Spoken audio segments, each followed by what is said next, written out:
And అవ్వటానికి మీరందరూ ఎంత ప్రయత్నాలు చేసినా సరే తెర మీద కనిపించడానికి రామ్ చరణ్ ఎలా చేస్తాడనే దాని మీద ఉంటుంది కదా మీరందరూ. బాగా నటించాడండి నిన్న వాళ్ళ అమ్మ అంటుంది. బాగా నటించాడన్నది కరెక్ట్ సర్టిఫికేట్ కాదు రేఖ, కరెక్ట్ మాట కాదు.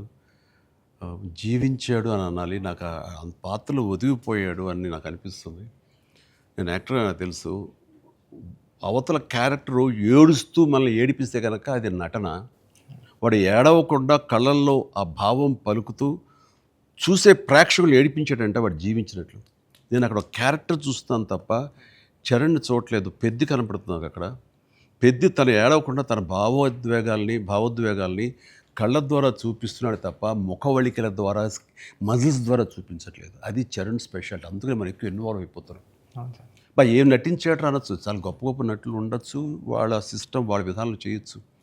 కానీ భావోద్వేగాల్ని లోపల ఫీల్ అవుతావు, ఫీలింగ్ని మునిపంట నొక్కి పట్టి ఎక్స్ప్రెస్ చేస్తూ ఆ కళ్ళ ద్వారా పలికించడం, అది చూసి మనకి అరే నువ్వు ఏడిస్తే బాగుంటుందో అనొచ్చు, కానీ మనకి గుండె పిండేస్తుంది.